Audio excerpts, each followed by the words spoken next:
మంచిర్యాల జిల్లా కేంద్రంలో బుధవారం జరిగిన క్రిస్మస్ పర్వదిన వేడుకల్లో జిల్లా కాంగ్రెస్ పార్టీ అధ్యక్షురాలు కొక్కిరాల సురేఖ పాల్గొన్నారు. ఈ సందర్భంగా స్థానిక హమాలీవాడలోని సిఎస్ఐ చర్చిలో కేక్ కట్ చేసి క్రైస్తవులకి క్రిస్మస్ శుభాకాంక్షలు తెలిపారు. అనంతరం ఆమె మాట్లాడుతూ ప్రేమ, సహనం, త్యాగం, దాతృత్వం అనే సుగుణాల ఆచరణ ద్వారా మానవాళిని సన్మార్గం వైపు నడిపించిన యేసుక్రీస్తు జీవనం అందరికీ ఆదర్శనీయమని పేర్కొన్నారు. క్రీస్తు మార్గాన్ని అనుసరించి సమాజ అభివృద్ధికై అందరూ పాటుపడాలని కోరారు.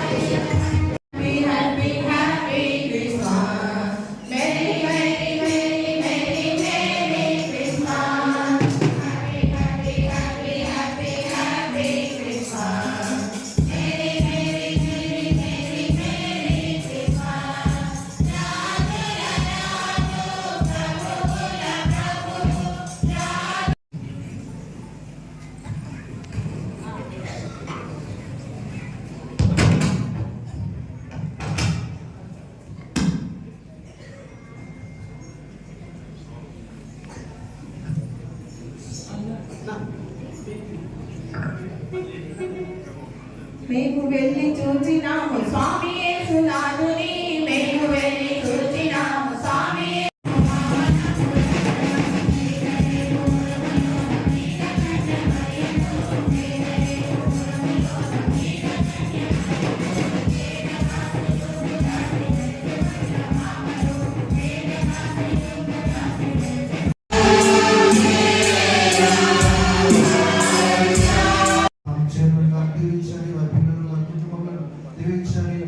ఈ ప్రార్థన కార్యక్రమంలో పాల్గొంటున్నటువంటి కాంగ్రెస్ లీడర్స్ అందరూ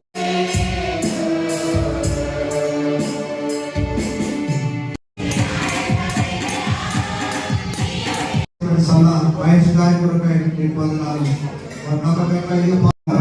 సంతోషంగా కాక వారి జీవితంలో ఈ రాష్ట్రానికి వారి మంత్రివర్యులుగా నిర్ణయించినట్లు మీ కృపలను గ్రహించమని ప్రార్థన చేసుకునే విధమైనటువంటి అభివృద్ధి కార్యక్రమం అన్నింటినీ మీ కృప ద్వారా ఫలింపజేయడానికి మీ పరిశుద్ధ పాదములకు కృతజ్ఞత స్తోత్రములు వందనాలు చెల్లిస్తున్నాను.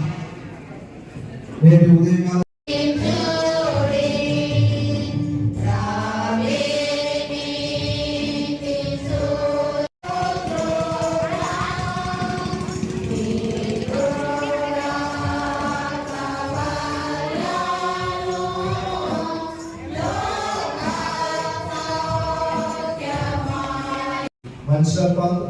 మనుషుల పట్టణమంతా ఈ సంఘం చేత చేసుకునేటువంటి అనేక మంది సేవలు దొరికిపోను గాక, లేని దొరికిపోను గాక, అనారోగ్యం గాక.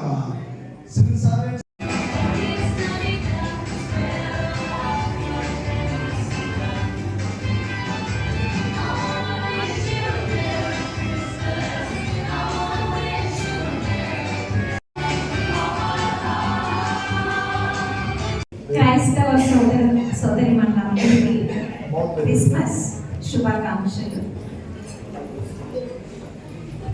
భగవంతుని కోరికకో లేక భయానికో పరిమితం చేయకుండా నిండు హృదయంతో ప్రార్థిస్తే తప్పకుండా ఆయన పలుకుతాడు అని చెప్తారు. మీరందరూ కూడా ఏదైతే క్రీస్తు నామాన్ని ఎంతసేపు సంకీర్తన చేసుకున్నారో ప్రతి ఒక్కరిని నిండు హృదయంతో కీర్తించి వారి అనుభూతిని పొందాలి అని చెప్పేసి నేను ఆకాంక్షిస్తున్నాను. అలాగే ఈరోజు ఎమ్మెల్యే ప్రేమసాగరరావు గారు మీ అందరి దగ్గరికి వచ్చి క్రిస్మస్ వేడుకల్లో పాల్గొనాలి అని భావించారు. కానీ వారి కాలికి సర్జరీ అయిన మూలాన బయటకు కదలలేకుంటున్నారు. అందుకని వారు రాలేకపోయినారు. మీరందరికీ మరొకసారి క్రిస్మస్ శుభాకాంక్షలు. ఈ సంవత్సరం అంతా కూడా మీకు మంచి జరగాలి అని చెప్పేసి భగవంతుని ప్రార్థిస్తున్నాను. దేవుని పరిశుద్ధ నామమునకు కృతజ్ఞత, స్తుతియు, మహిమ, ఘనత, ప్రభావములు కలుగునుగాక. సిఎస్ఐ వేసిన చర్చ్ మంచిర్యాల పరిశుద్ధ సంఘం కమిటీ మెంబర్స్ ఆఫీస్ బేరర్స్ అందరి పక్షులుగా మంచిర్యాల పట్టణ ప్రజలందరికీ కూడా 2024వ సంవత్సర క్రిస్మస్ శుభములను దేవుని దీవెనలు ఆయన సమాధానము ప్రజలందరికీ తెలియజేస్తూ ఉన్నాం. క్రిస్మస్ దీవెనలతో ఈ పట్టణ ప్రజలందరికీ కన్ను సంపదలు ఆయన ఆరోగ్యము ప్రసాదించవాలని ప్రార్థిస్తూ శుభములను తెలియజేస్తూ ఉన్నాం. అన్నాడు మానవుని ప్రేమించి దేవుడు ఈ మానవ ఉనికిలోనికి పాప భూయిష్టమైనటువంటి పాప పంకిలమైనటువంటి మానవ వ్యక్తిత్వంలో దైవ ప్రేమను దైవ స్వారూప్యాన్ని పరిపూర్ణమైనటువంటి మానవ వ్యక్తిత్వాన్ని రూపకల్పన చేయడం కొరకు పరలోకమును విడిచి భూమి మీదకు ఎత్తించినటువంటి ఈ పుణ్యదినమే క్రిస్మస్ మహా పండుగ. ఇది చారిత్రాత్మకమైనటువంటి సంఘటనగా జ్ఞాపకం చేస్తూ యేసుక్రీస్తు ప్రభువారి యొక్క దీవెన క్రిస్మస్ యొక్క శాంతి సమాధానములు మానవులందరూ కూడా నీతి న్యాయములతో నింపబడాలని ప్రజలందరూ అన్నదమ్ముల వలె ఐక్యత అనురాగము కలిగి జీవించవాలని దేశ ప్రజలందరూ రాష్ట్ర ప్రజలందరూ సుభిక్షంగా జీవించవాలని కోరుకుంటూ మరొక పర్యాయం 2024వ సంవత్సర క్రిస్మస్ శుభములను దేవుని దీవెనలు సంఘమంతటి పక్షముగా తెలియజేస్తున్నాను. సమస్త ప్రజలను దేవుడు జీవించునుగాక.